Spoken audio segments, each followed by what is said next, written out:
نحمده ونصلي ونسلم على رسوله النبي الأمين المكين الحنين الرؤوف الرحيم.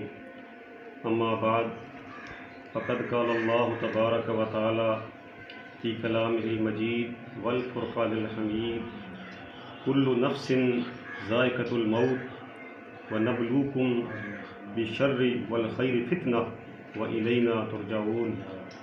صدق الله مولانا العلي العظيم. قال رسول الله صلى الله عليه وسلم: الدنيا مزرعة الآخرة أو كما قال.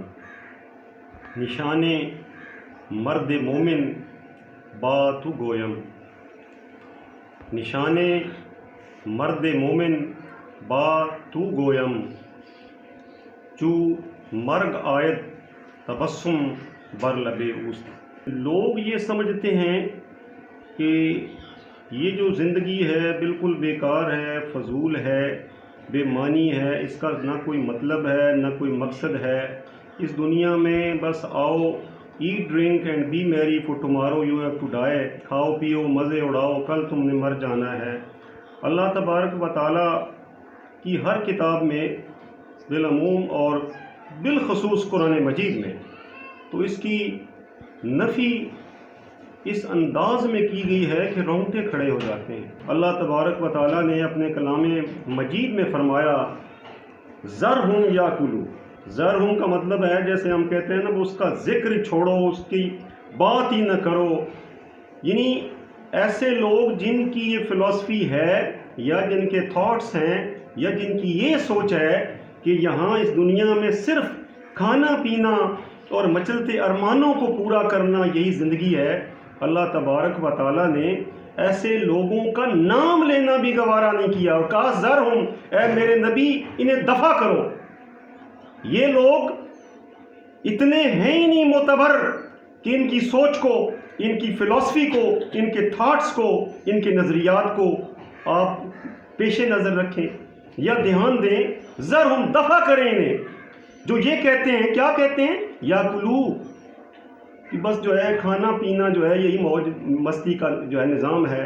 وَيَتَمَتَّعُونَ، اے میرے نبی انہیں جو یہاں پہ کچھ نہ کچھ یہ فائدہ ہے زندگی میں، جیسے قرآن کریم نے سورہ طارق میں فرمایا: فَمَهِلِ الْكَافِرِينَ أَمْهِلْهُمْ رُوَيْدًا. اے میرے حبیب ان کو چند دن مہلت دے لو. جو انکاری ہیں اس بات کے کہ مقصد حیات کچھ بھی نہیں اور یہ دنیا کھانے پینے اور موج مستی کے لیے بنی ہے، اور وہ قیامت کے دن یوم حساب یوم احتساب کے منکر ہیں. خواہ اس میں کوئی بھی ہو، وہ یہودی ہو، عیسائی ہو، مسلمان ہو، بدھ مت کا پیروکار ہو، سکھ ہو، وہ سارے لوگ اس میں فال کرتے ہیں. آگے وَيُلْهِهِمُ الْعَمَلُ، یعنی جو ان کے بچلتے ارمان ہیں، شراب پی لی دل کیا، زنا کر لیا من چاہا، جوا کھیل لیا دل نے چاہا، تو یہ جو لوگ ہیں یہ ان کے مچلتے ارمان دیکھیں ہماری زندگی میں رہ گئے ہیں. تو اللہ تبارک و تعالیٰ ایسے لوگوں کو درخورے اتنا ہی نہیں سمجھ رہے کہ یہ کوئی لوگ بھی انسان ہیں یا انسانی صف میں شمار ہوتے ہیں. جیسے سورہ جاسیہ میں اللہ تبارک و تعالیٰ نے فرمایا: اے میرے حبیب، وہ لوگ جو بدعمالیاں کرتے ہیں، زناکاریاں کرتے ہیں، بدکاریاں کرتے ہیں، مظالم ڈھاتے ہیں، یہ لوگ جیتے جی مر گئے ہیں. یہ ان کا جینا سواء محیاہم ومماتہم، ان کا جینا مرنا برابر ہے، یہ زندہ ہوتے ہوئے مر گئے. تو یہ لوگ جو یہ سوچ رکھتے ہیں اللہ تبارک و تعالیٰ کے نزدیک، یہ لوگ جیتے جاگتے مردہ ہیں.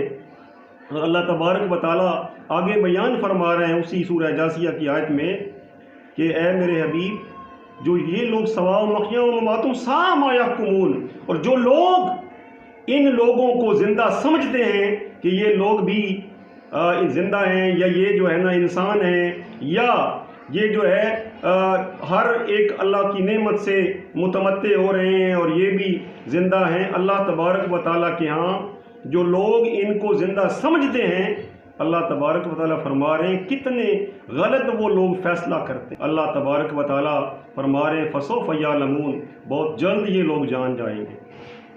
جیسے سورہ شعراء کی آخری آیت میں اللہ تبارک و تعالیٰ فرما رہے ہیں وَسَيَعْلَمُ الَّذِينَ ظَلَمُوا أَيَّ مُنْقَلَبٍ يَنْقَلِبُونَ۔ وہ لوگ جو ظالم ہیں، جو ظلم ڈھاتے ہیں، وہ سن لیں اللہ پاک کیا فرما رہے ہیں وَسَيَعْلَمُ الَّذِينَ ظَلَمُوا، یہ ظالم جتنے بھی لوگ ہیں یہ بہت جلد جان جائیں گے فَسَيَعْلَمُ الَّذِينَ ظَلَمُوا أَيَّ مُنْقَلَبٍ يَنْقَلِبُونَ کہ انہیں ہم لے جاتے کہاں ہیں۔ اب آپ اندازہ کریں لے جانے کا مطلب یہ ہے کہ ان کے ساتھ انتہائی جو ہے تباہ کن سلوک ہوگا، جیسے قرآن پاک میں جا بجا یہ جو ظالم لوگ ہیں ان کے بارے میں فرمایا کہ جو لوگ ظلم کرتے ہیں انہیں ہم عذاب کبیر میں مبتلا کریں۔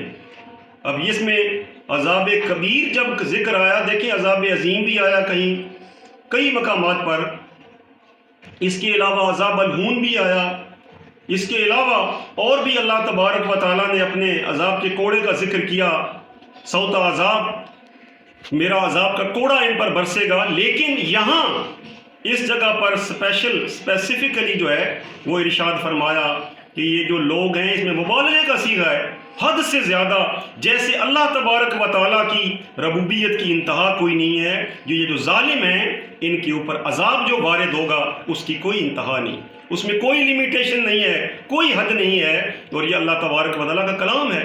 اب یہ بات اگر ہم سنی سنائی بات ہوتی یا کسی ملا کی بات ہوتی تو پھر چلیں ہم اس کو رد بھی کر دیتے۔